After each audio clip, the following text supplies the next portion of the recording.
Hi and welcome to another GC Mysteries video, this time looking at the mysteries behind the Yorkshire Ripper. So this video is on the Yorkshire Ripper. Now, for those of you that don't know, the Yorkshire Ripper was actually called Peter William Sutcliffe. Now, he was born on the 2nd of June 1946 and he died later last year on the 13th of November 2020. Now, he was also known as Peter William Coonan and was an English serial killer who was actually given the name of the Yorkshire Ripper by the press, which was an allusion to Jack the Ripper. Now, he initially started off attacking women and girls in residential areas, but then moved on to red light districts because he was attracted to how vulnerable the prostitutes in them areas were. And he was said to have regularly used the services of prostitutes in Leeds and Bradford. And after his arrest in Sheffield by South Yorkshire Police for driving with false number plates in January 1989, Sutcliffe was then transferred to West Yorkshire Police, who questioned him about the killings. Now,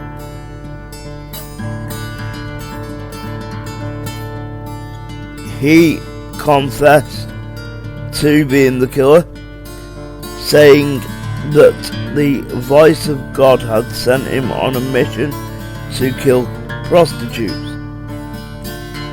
And at his trial, he pleaded not guilty to murder on grounds of diminished responsibility such as insanity.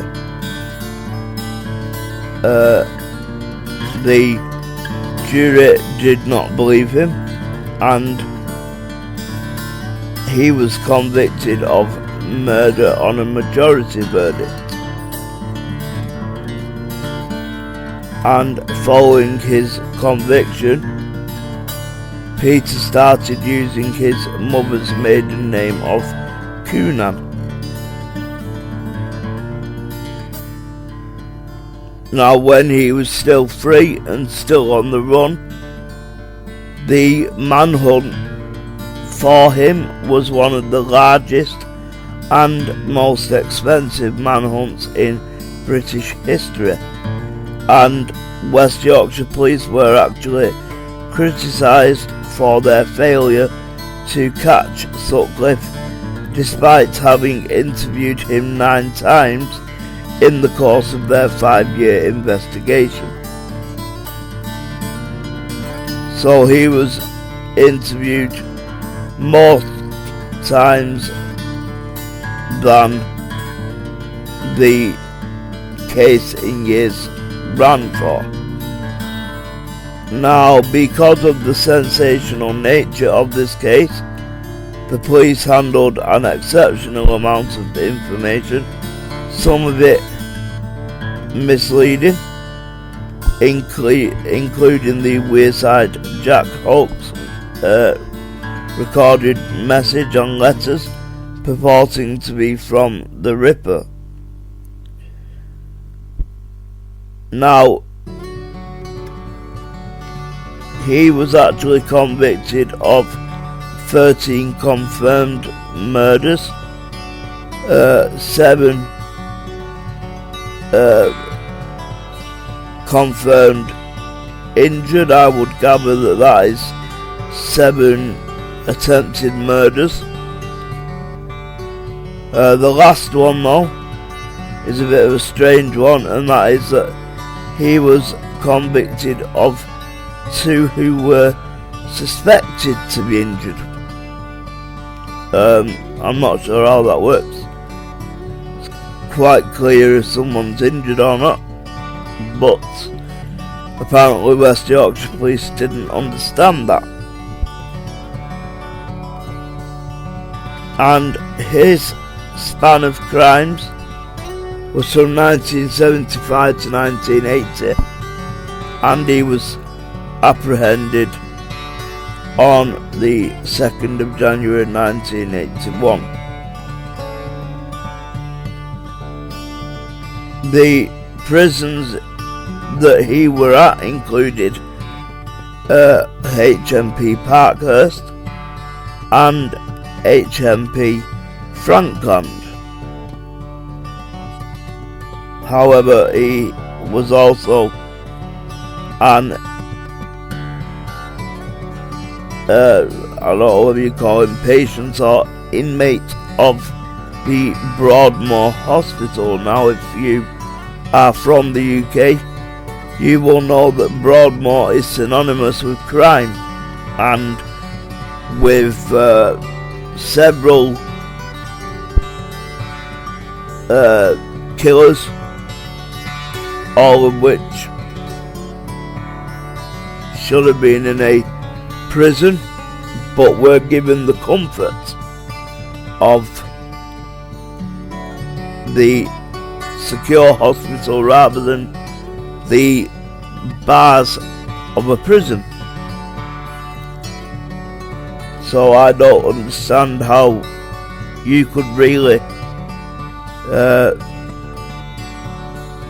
be classed as a prisoner or be treated as such in a high security hospital, but apparently all of these people were.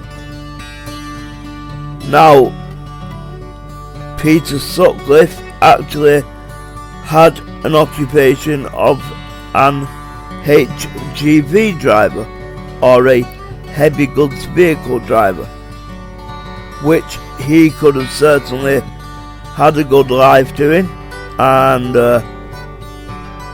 could have got a good pension and enjoyed life quite comfortably with that job. Apparently he didn't want that job. Apparently he wanted to kill people instead. Now,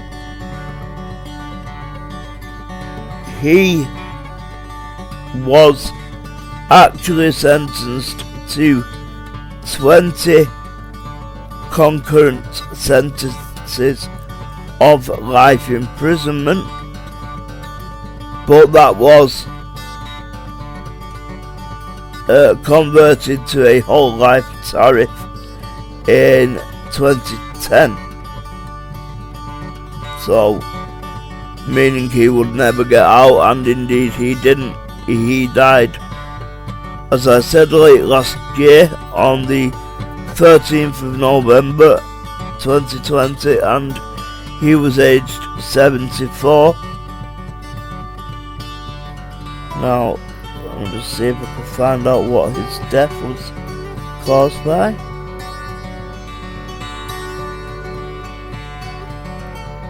He died from treatment for a suspected heart attack, as well as refusing treatment for COVID-19.